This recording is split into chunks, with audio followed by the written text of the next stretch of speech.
नमस्कार. प्राध्यापक डॉक्टर सुरेश मेणे लिखित मनाचे श्लोक अध्यात्माची पाऊलवाट या पुस्तकाचे क्रमशः वाचन. आजचा भाग.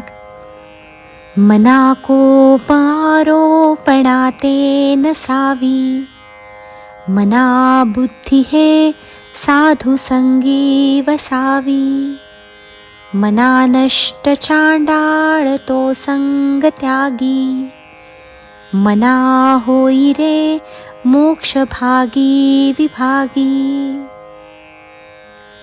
या श्लोकामध्ये समर्थांनी क्रोधाला आपल्या मनात अजिबात स्थान असता कामा नये व कोणती संगती धरावी, कोणती संगती टाळावी हे सांगितले आहे.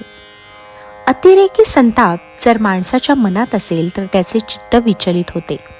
सारासार विवेक बुद्धी तो गमावून बसतो व तो स्वतःच आपले नुकसान करून घेऊ शकतो. यासाठी अतिरेकी संताप टाळावा. इसाप नीतीतील एक गोष्ट आहे. एका कोल्ह्याने एका शेतकऱ्याच्या पिकाची खूप नासधूस केली.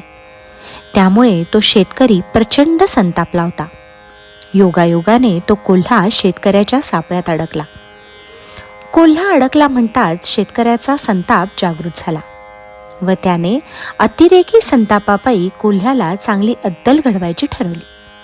त्याने त्याच्या शेपटीला चिंध्या बांधल्या, त्यावर रॉकेल ओतले व त्याला काडी लावली. शेपटीला आग लागलेली पाहून कोल्हा घाबरला आणि पिसाळल्यासारखा तो जो धावत सुटला ते शेतकऱ्याच्या शेतातच घुसला. शेतकऱ्याचे उभे धान्य तयार होते. कडबा सुकलेला होता. पीक काढणीवर आले होते. त्या सुक्या पिकामधून कोल्हा सैरभैर धावत सुटला.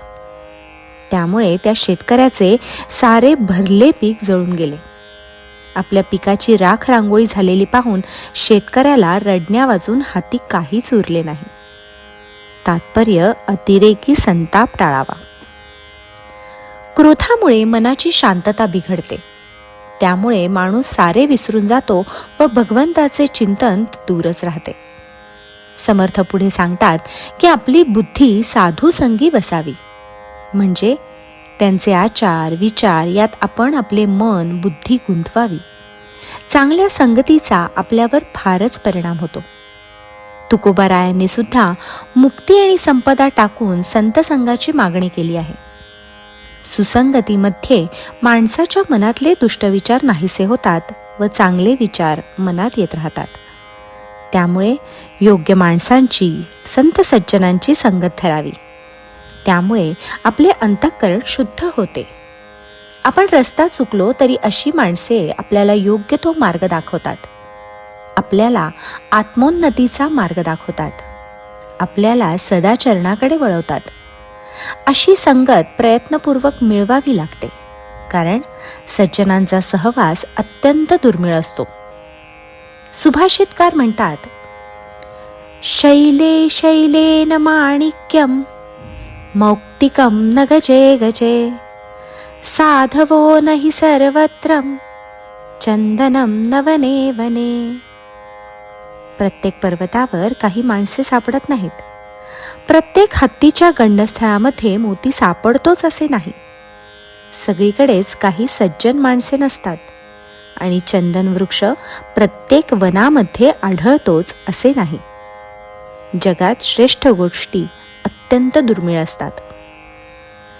याचबरोबर दुर्जनांची संगतही टाळली पाहिजे, कारण दुर्जन माणसामुळे आपणही दुर्जन होण्याचा धोका असतो.